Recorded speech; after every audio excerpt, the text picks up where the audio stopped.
Okay, so we're, we're on. This is a welcome. This is kind of an open discussion session that we scheduled for the Education Task Force today. We should go around and everybody needs to introduce themselves. I'm Kathy. I'll start with me. I'm Kathy Wilson. I am in the Larimer League, and I am one of the two action and advocacy people for the state league. I'm on the and also on the board, and I have a background in education from teaching everywhere from preschool through doctoral level classes in over the years. So that's where I'm coming from with it. So I'm just going to go around with who's on my screen, and if you can tell us a little bit about yourself. Beverly, you're the first one up on my screen. Thank you. I'm a member of the League of Women Voters of Jefferson County, and I'm on their education task force or interest group. And I'm working on a committee that's just going to put forward a candidates forum. Okay. I'm new to Colorado. I moved here about a year ago from Naperville, Illinois, where I was a teacher for 20 years. I taught AP chemistry and honors level chemistry to really some great kids. And so I still follow them on Facebook, and I'm always overjoyed when they come to town, even to Denver after I moved from Illinois. Some of them travel on business and look me up, and we go out and see what they're doing with their careers. A number did go into science. So I'm really here to listen to what the state issues are for education for people running for school boards locally, because as Barack Obama said, all politics are local. So that's where I'm coming from, and I'm happy to listen a lot tonight. Well, welcome. I originate from the Chicago area myself a long time ago. So Victoria.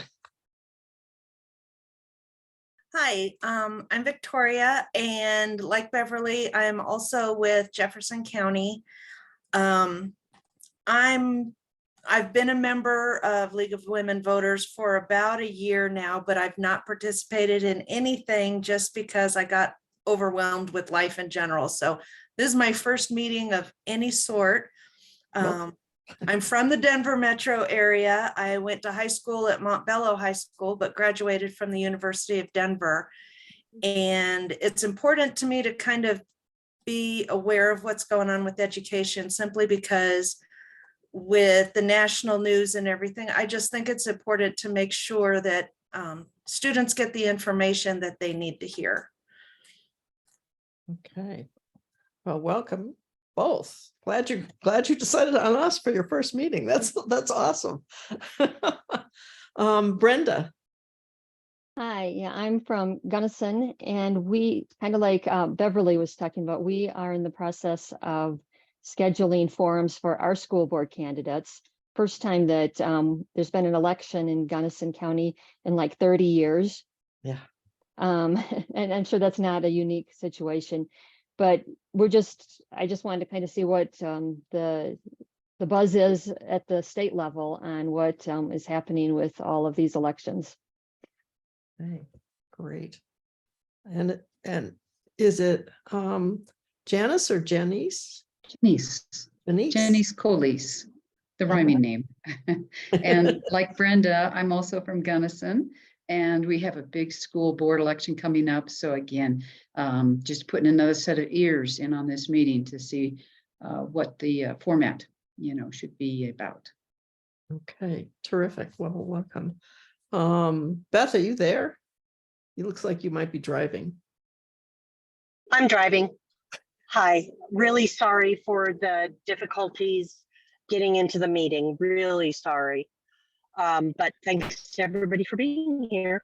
Thanks, Kathy. You're welcome. All right, Kathy.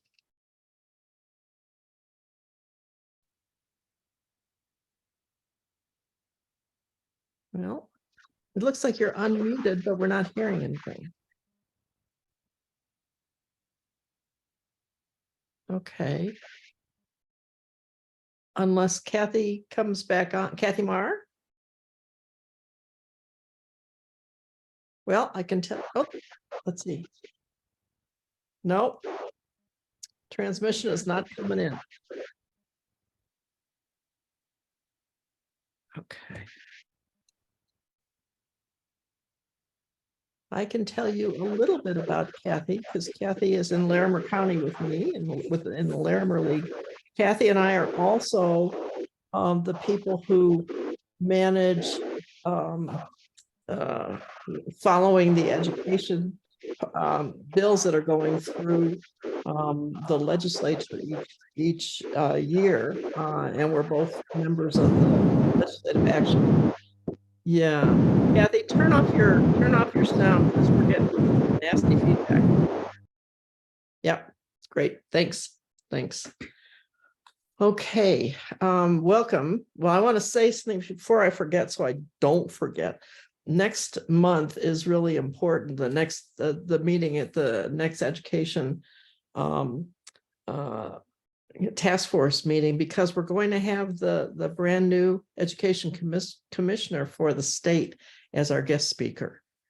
So you'll be able to hear what she has to say and hear about how she's viewing, her take on her position now, and be able to ask questions of her. So make sure you register for that one as soon as it's up. I think we're all anxious to hear what she has to say with this changeover in leadership. We had good leadership before. I also want to give you a couple of 3 different resources that you might want to tune into, and then we'll just open this generally. And it sounds like you're interested in local school boards and what's happening with the elections in those. And that's I think that's can be a really fruitful discussion. The first thing I want to tell you about is that you may want to subscribe to the school board, to the state school board, to get the notices about meetings. And this is not just about the board meetings. I got one today that they're going to have a rulemaking session on August 17th. And it is to match the rules that are now instituted from the bill. It's HB 23 1231, and that bill was titled Math in Pre-Kindergarten through 12th grade. And so what they're going to be doing is, it looks like they're going to be talking about the language that they're adding to the rules, particularly in the area of math, and helping the schools that are low performing, being able to implement what they have. There's a 9th grade success grant, and this is particularly for that 9th grade success grant. So our students stay in school, are successful and stay in school through graduation. So that's happening August 17th. I think I didn't write it down. I think it starts at 1 o'clock, but I can't guarantee that since I didn't write it down. The second thing I'm going to tell you about is the Colorado Youth Advisory Council Committee. And this is an interim committee that is handled through the state legislature. And it meets during the summer and into the fall. And there are legislators, it's a bipartisan legislator committee, but then is populated by students. And what they do is decide on what areas of interest they're going to really focus on for their meetings. And then it ends up where they introduce possible legislation that is put on the, that is heard early in the session, usually. And this last year, they were looking at conduct of students and how inappropriate conduct of students is handled within the school and how it might be handled better. So, and there were pieces of legislation that were passed, and some that were going to be that they took off and started looking at again, but that is going to be happening. There are 3 meetings that they have scheduled. One is this Wednesday, starting at 1 o'clock. Then there's another one on Thursday, August 17th at 1, and then they'll do their research and come back on Wednesday, October 25th at 1 o'clock to finalize what they're going to present in the next session of legislature. And you can go to the Colorado General Assembly website, click on committees, scroll down to the interim committee, and you'll see the Colorado Youth Advisory Council Committee there. There was no agenda as of this afternoon that had been posted. Okay, so if you scroll down on that initial page and get down to the dates and click on those, that's where you'll see the agenda being posted. And then the last thing I want to tell you about is the State Board of Education is going to be meeting for sure on the 17th. At one place it says the 16th and 17th, and the other place it says just the 17th. So I don't know what's up with that. Usually the first day is the public meeting, and they don't have an agenda up yet. So I'm not sure, you know, I would look on the 16th. You can watch those either on YouTube or you can watch them live through the State Board of Education service. Plus you can, it's really handy if you want to go back, if you're not able to watch it on the day that it's happening, you can go back and get the recordings of it very easily. And we have that on our State Education Task Force webpage for the league. And you'll see the link on where you can go for that. Okay, those are any questions about any of those? Yes. Yes, I actually have a question. I can't remember off the top of my head what the open meeting laws are around when do agendas need to be posted? I don't have a clue with Do that. you know? No, usually they're up by now, which is, so it kind of surprised me that none of those were posted when I looked this afternoon. Okay, I'll look that up. I think it's 3 days, but I could just be pulling that out of the air. Okay, well, if it's 3 Okay. days, you know, and they don't meet till the 17th, Yeah, they're still fine. they're still fine. Usually that second meeting is a work session. The second day is a work session for them. So, so most of the business that the public would be interested in happens that first day. That's why I was really surprised that it wasn't showing the 16th when I looked. Any other questions about those? Yes. Beverly. Did you say August 17th or are we talking September? What are those dates one more time? For the Board of Education?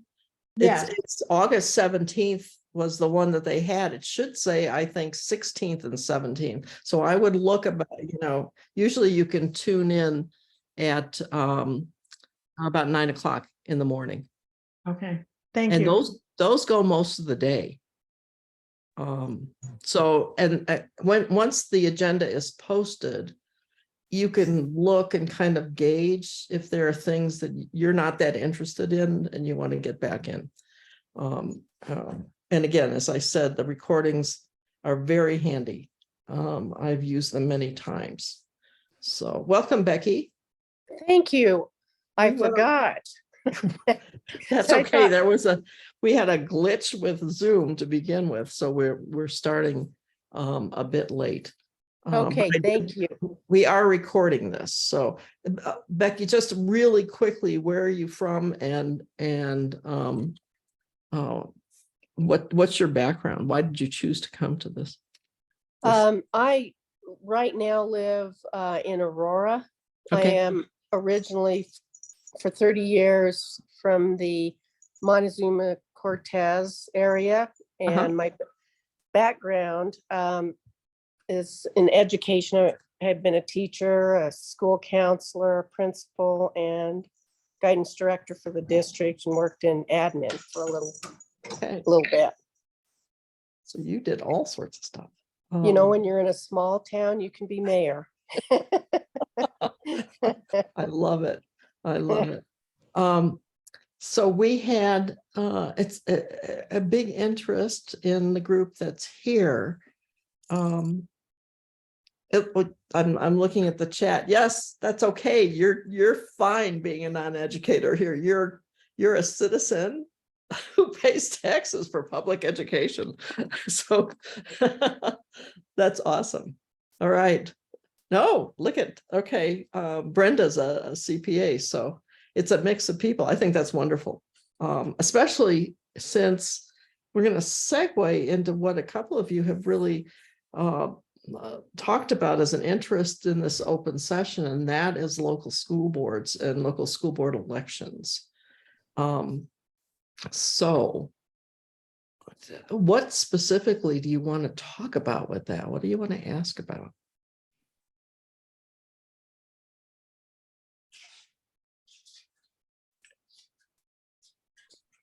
What kind of issues have any of the members here seen in their local school boards?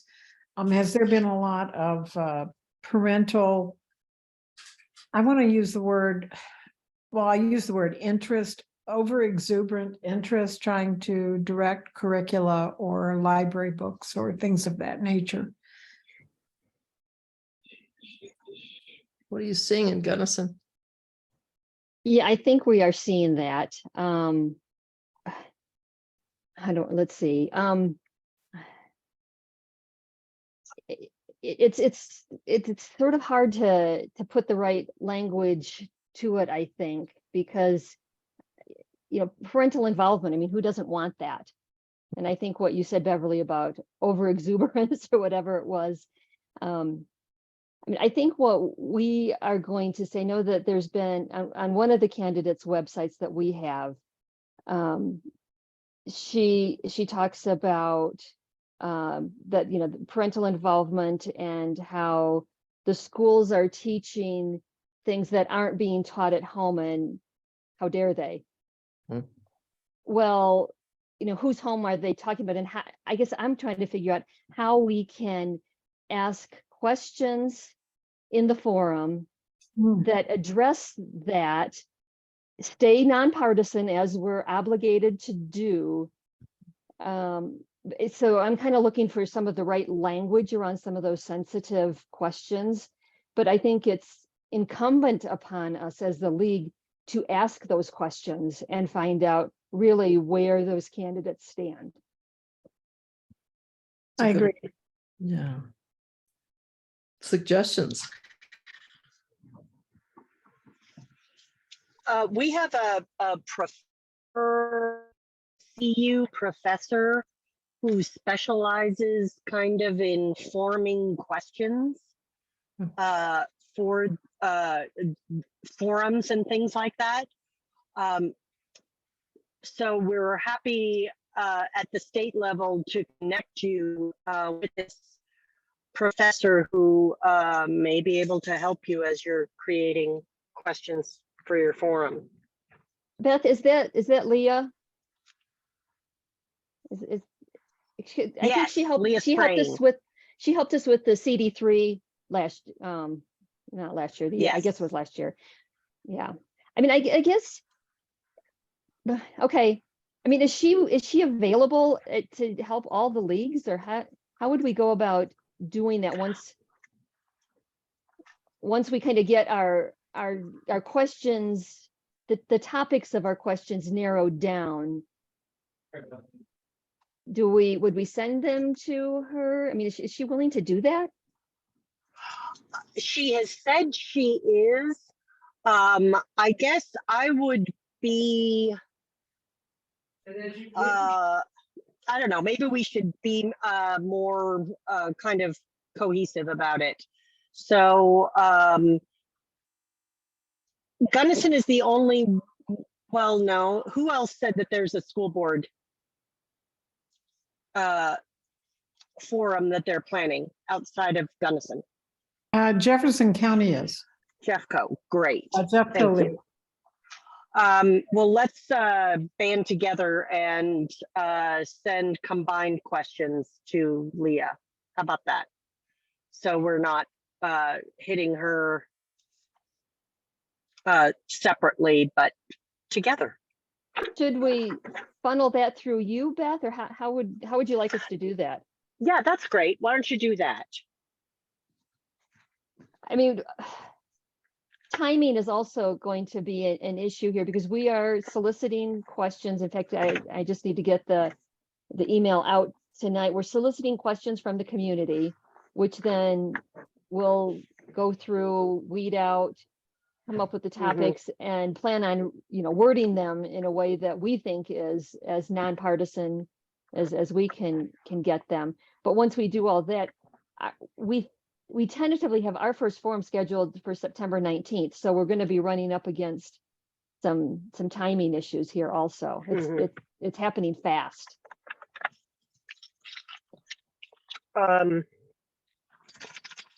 Okay, well, we're still 6 weeks out, or 5 weeks, I guess. But I'll reach out to Leah tomorrow and just confirm that she's willing to do this and give her a heads up as to timing. I mean, I know that she tried to teach us last year with the CD3 group how to do that. So hopefully we did learn something from her and have better questions. But it's tough, especially like with that parental involvement. I mean, I've really been struggling with that topic, how you can word it that is appropriate. Can you ask for for the candidate's definition of parental involvement?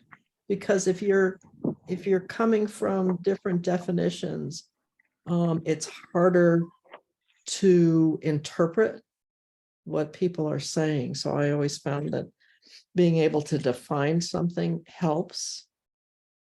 The other thing, Beth, I'm wondering if because I would imagine there are going to be school board elections, around the state.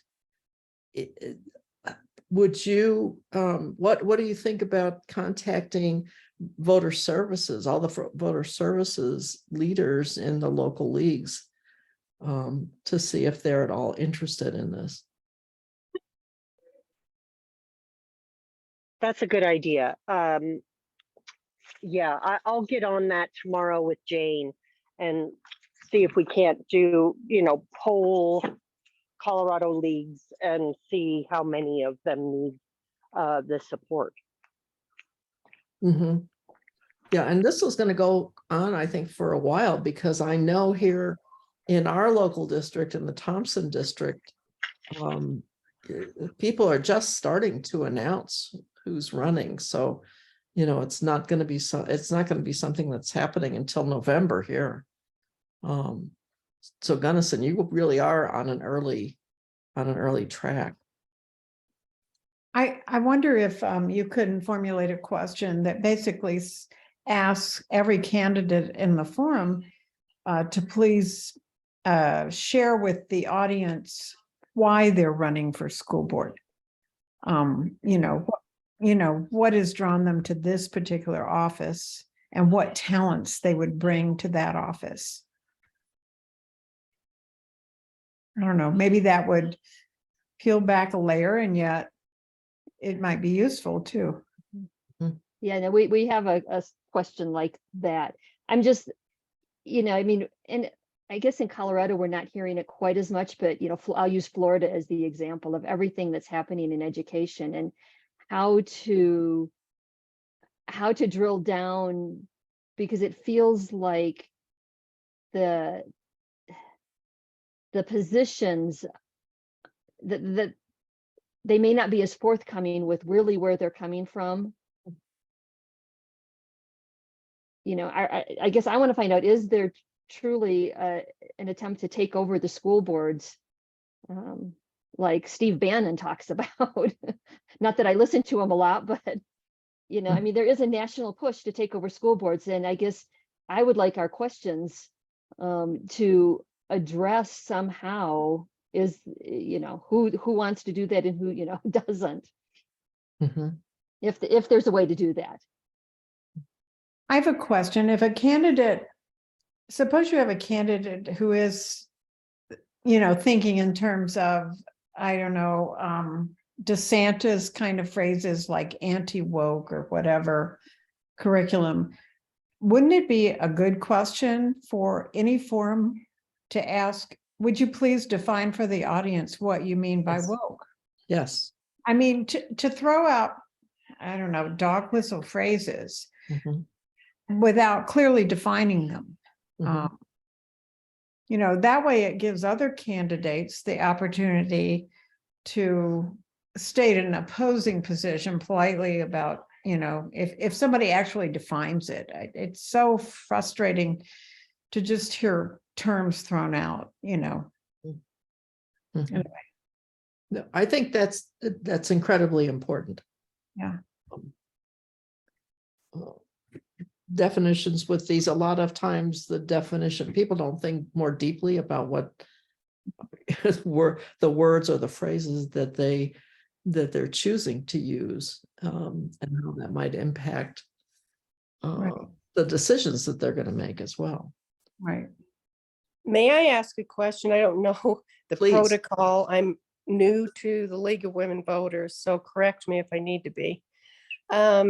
When you talk about the national push to take over school boards, I ran for school board one time, and I mean, it really stressed that we were supposed to be nonpartisan. Yes. And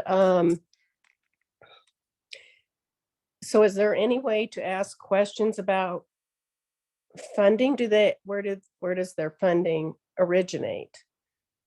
Because this, I'm not sure I'm accurate on, but what I heard was, or read, that the Republican Party was funding a lot of the school board takeover. I don't know, what the Democrats have done, and I was rather appalled by Douglas County School Board, and even have kept up on the Montezuma Cortez School Board. And there does seem to be a partisan, as far as I know, on the Republican side. So I don't know how to phrase, are you a nonpartisan candidate? I think legally they're supposed to be nonpartisan for Yeah. school boards, but you can look at who the contributors are. The local, I believe it's your local county clerk, or even the cities, if it's a city-led election, you can request that information to see. Actually, Okay. that's on the Secretary of State's website. They have to file their financial reports with the Secretary of State every month with their contributions and expenses. Yep. Yeah. Yep. Okay. So you But- have, So you But wouldn't phrase a question to address that in what you guys are talking about in these forums. Yeah, I don't think so, but I kind of like where you were going with the partisan, and that could really be a can of worms. But Mhm. I mean, what's happened here in Gunnison is that we have 3 open seats, and there's 6 candidates running, and effectively it's a slate of 3 Republicans and 3 Democrats or independents. And I would say that the 3 Republicans are making no bones about where they're coming from. They've held some town halls that basically it's advertised on the county Republicans website. Come to these town halls, and it's the three candidates on that slate. They are speaking, or they're attending, and I guess speaking at the county Republicans annual dinner, the Lincoln dinner, those 3 candidates. So there's absolutely no attempt to even appear nonpartisan. I would say the 3 on the other side as far as I know, they're not going to be attending the Democrats' annual dinner. They haven't held any Democratic sponsored town halls that I'm aware of.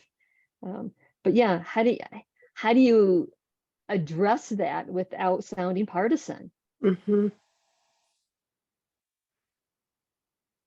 That's a good question. That came up in Larimer in the last school board election for the very first time. Okay. And we had something similar with that, where all of the mailers that were sent out toward, close to the election by, and at that one, it was the Republican Party, the local Republican Party, with the list of candidates that they were endorsing. That's how they said it. They were endorsing those candidates. I don't know, since they're supposed to be nonpartisan races. I personally don't know what you can do about it.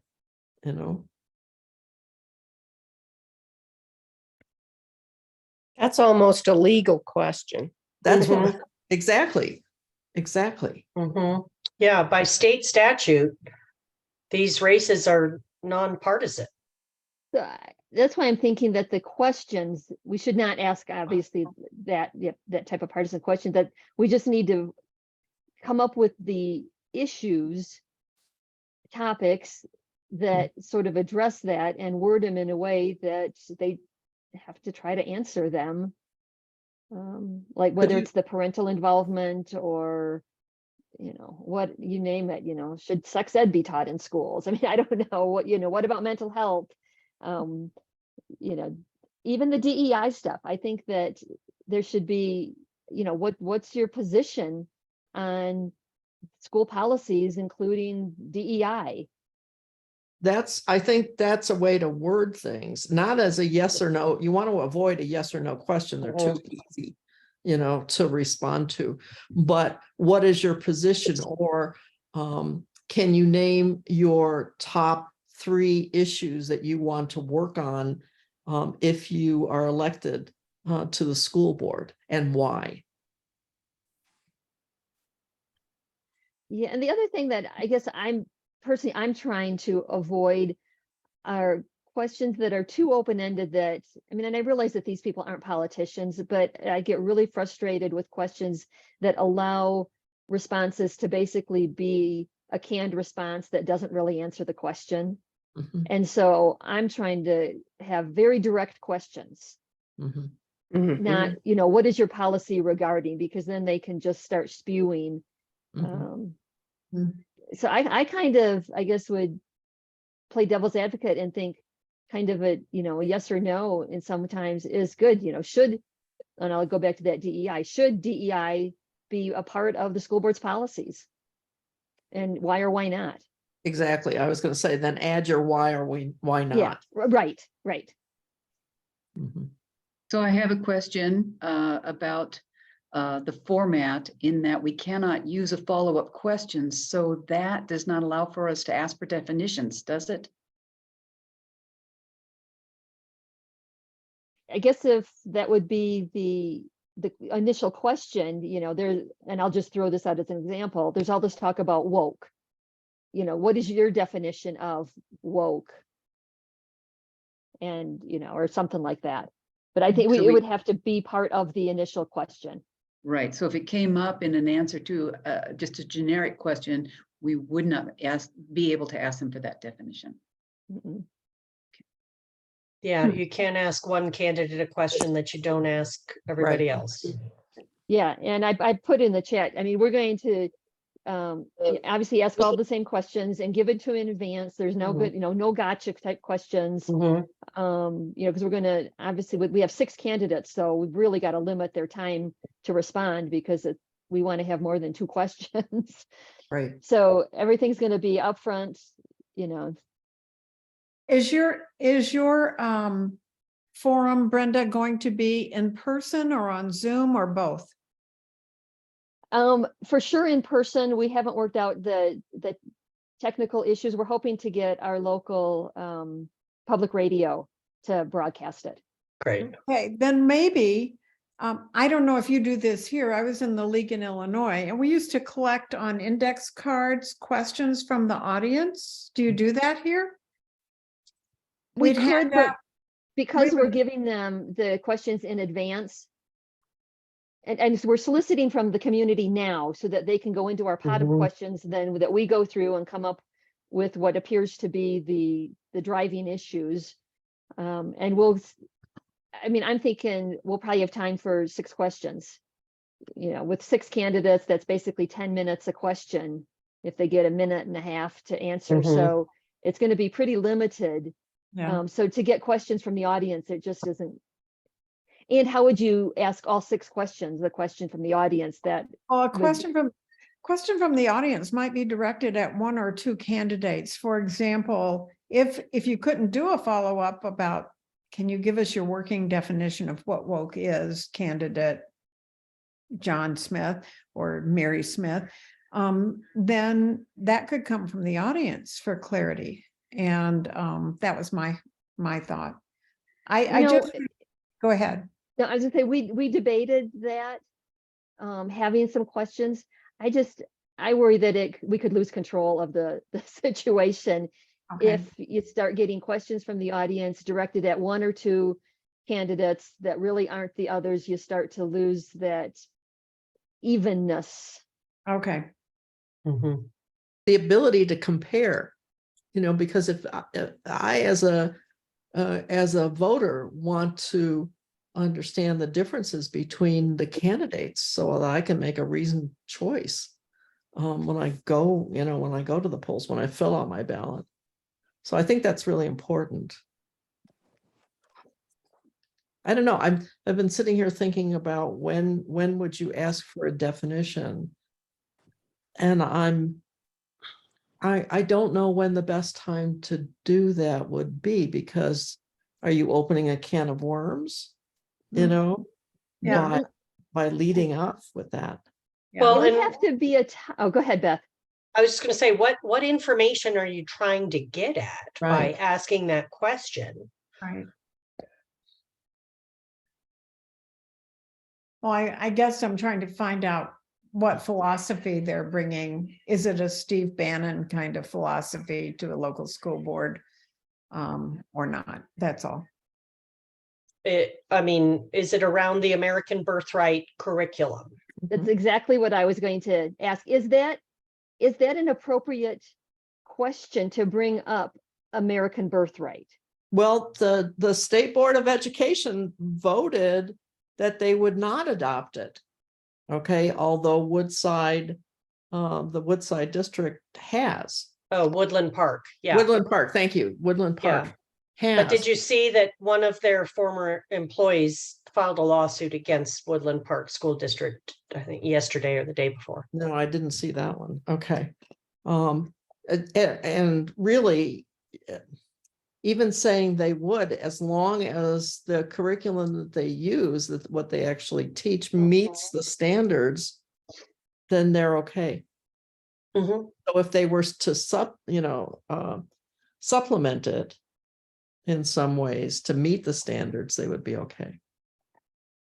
I guess one of the ways, because I've been trying to think about how you could ask that without asking it, but is to, and I'd love to get everybody's opinion on this, to kind of take it away from like American Birthright, but to ask what their position is on the First Amendment and the basically the separation of church and state, and how that would fall into the schools. Would that be an appropriate? Because obviously the American Birthright, that's trying to bring religion into the schools.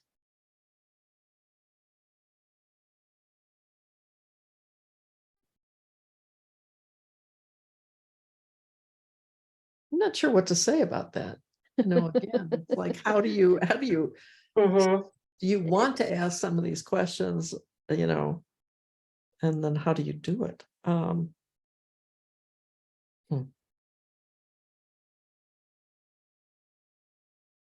Yeah, it's there. I don't think there's any easy answers to the questions. to forming the questions Mhm. and to really get the answers. I mean, Yeah. I just feel like I want to try to avoid just the no answer answers, Mhm. Yes. because Yeah. everybody wants parental involvement. Who doesn't want parental involvement in their children's Right. education? Right. Yeah, Absolutely, you do. absolutely. Yes. But But that you means, want a healthy equilibrium. well, and it means different things to different Mhm. parents. Sure. I mean, to some people, it means there shall not be any book that mentions sex or anything related to sex in the library. So can you ask what's your opinion about book banning in the libraries and the school libraries in this district? I mean, Yeah. I think I would almost try to word it more in a way of who and how should it be decided what books are in the Mhm. library. I Mhm. want to leave off banning, Right. Yeah, the That's word banning, because that has such a connotation, but who should decide? I mean, that gets back to the parental involvement. Which parents' views should be taken into account when we're deciding what books are in the library or something like that. Or chosen for a curriculum too. Mhm. Right. Yeah. I You think we know, should listen to the Brenda- loudest ones. I was gonna say that Brenda has some good issues here, and especially with who gets to decide what goes in a public school library, and should there be some kind of vote, as opposed to one or two parents say, I don't like this book, and the Mhm. book gets pulled, whether that should go up before the parents or the school board or something for a vote. And there has to be a number of parents, citizens that are involved to actually read the book for one thing and know what it's about Mhm. before a decision can be made whether to pull the book or not. Yeah, Right. pulling a book on the basis of one or two parents Mhm. complaining about it just is unbelievable that can happen. Yeah. Yes. Yes.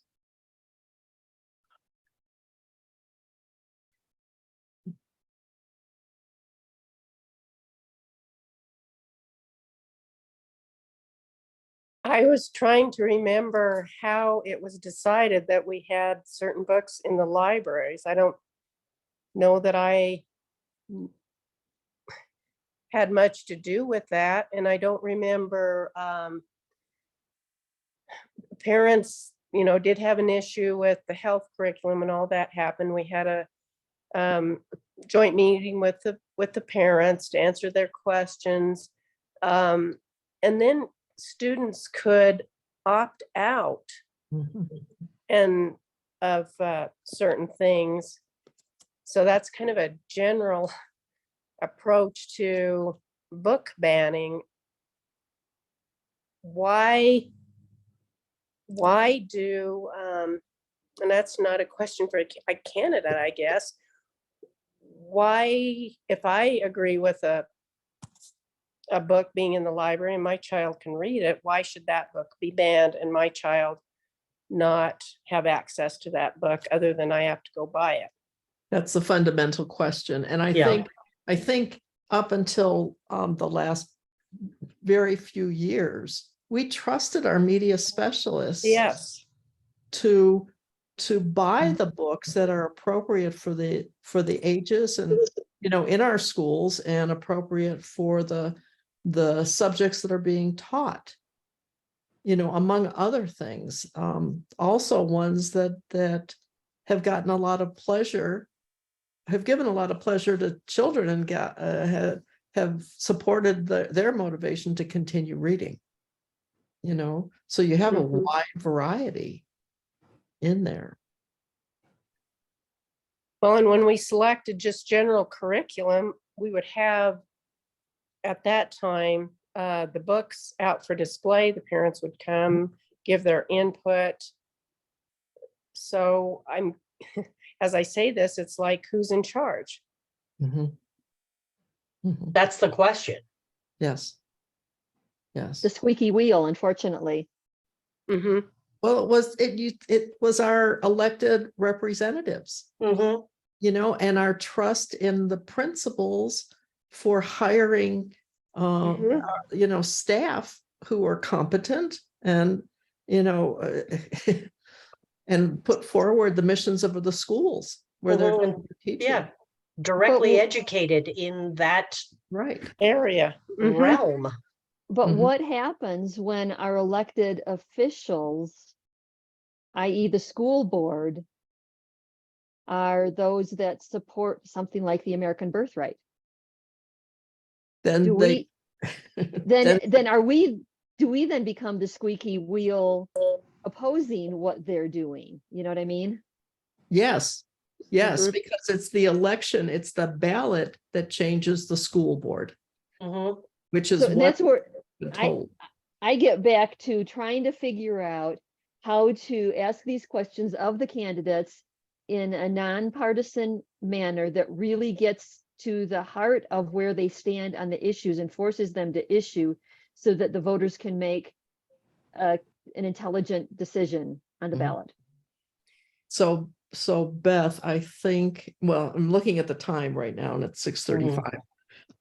So I want to respect everybody's time, but I think I think the next step is to ask Leah, and I can't remember her last name, if she would be available to us maybe as a full meeting or what, vote as a voter services meeting in general, to work on this together, because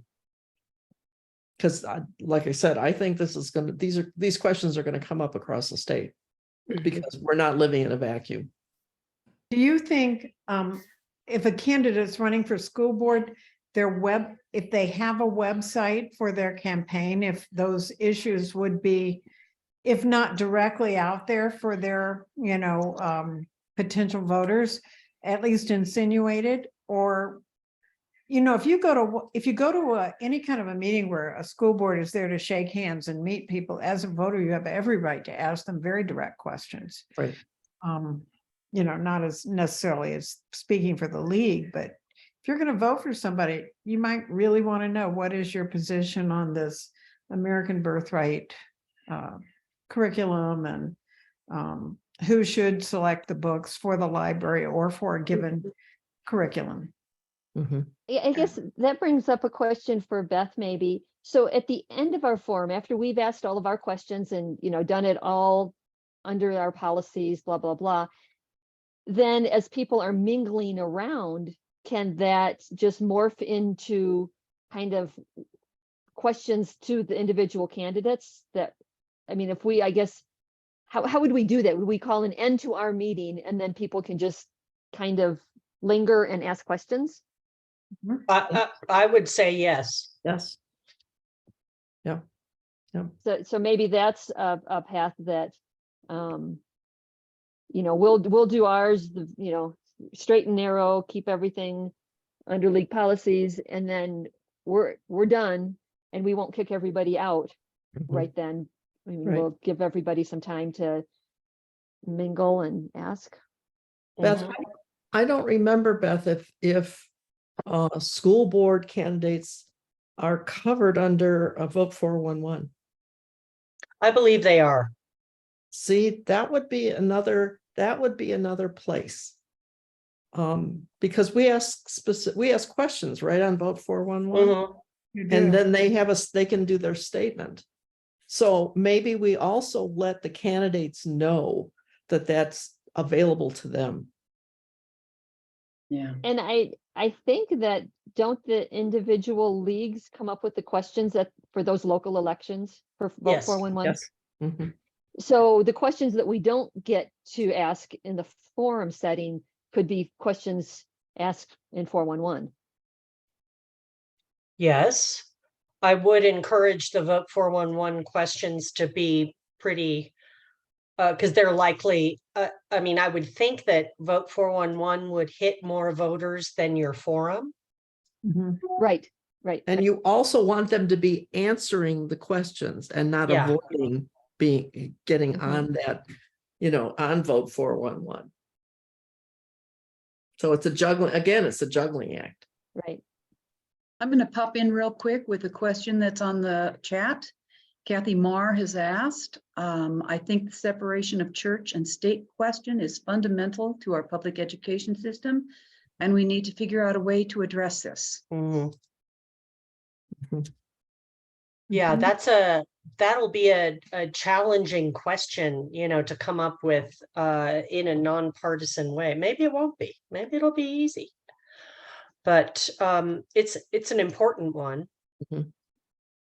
Definitely. I mean, I feel like it almost underlies all these other questions, that is the basis Mhm. for a lot of these questions and issues. So Mhm. Brenda, if we use that as a premise to a particular question that went to each of the candidates, would that be overreaching? I mean, I know that we've got a question on our list that, has something to do with that. They obviously haven't been really wordsmithed enough, but we do have that on the list. Well, I will just throw out an observation that my husband made. He is on a 2-week motorcycle trip up through Wyoming, Montana, Idaho, Washington, Oregon, blah, blah, blah. He Nice. noticed on the way up there that already he was seeing a lot of signs for school board elections. Oh, yeah. Yes. Yeah. It's a gateway to other elected offices. Exactly, it is, and it's happening, and it's nationwide. Yes. This is correct. Ah, I mean, and it's only, in fact, when he was driving up there, it was still July, and it's like, and the signs are already up, which I Mhm. found really shocking. mhm. I'm not surprised. What's the deadline in Colorado to get your ballot petitions in if you're running for school board? Do you know? Or if the- Initiative petitions are due today, Okay, but I don't know about candidate position or I know in Illinois, if you wanted to run for school board, you had to get so many signatures on a ballot petition Right. to get your name on the ballot. Right. And they had to be from people who lived in that school district. Yep. You It's know, the same here, but I don't know what the deadline, I know there's a deadline, but I don't know what it is. right. You I know. would think it's coming up pretty quick. yeah. I mean, our 6 candidates have had theirs in for weeks. Okay, So it opened up quite a while ago. What the final date is, I don't know. When is your election? It's the November election. Huh, It's- so you're really early there. Well, part of the problem we ran into with trying to schedule it in October is that several of our leadership team members are not going to be in town during October. Mhm, And so we kind of had to bump it early, mhm. because we want to do it before the ballots start coming out, which is, I think, October 17th. And so those first couple of weeks in October weren't Oh. working for us as a local league. So we Oh. bumped it to September. Yeah. Yeah. So would this be something that we want Barb Winery in on as well? Since I think this is going to be a general discussion. Yeah. Yeah, let's get Barb and Chris Humphreys involved. Right. Right. Uh, Okay. Well, I think we've gone like 15 minutes over our time, but we've kind of done the right amount of time for when we finally got started. exactly. As well. I want to remind you, normally our education task force meetings are the first Monday of the month, but that is Labor Day. So we're bumping it to September 11th. The next Monday, that will be the meeting where Commissioner Cordova will be our guest speaker. So spread the word, please, and join us.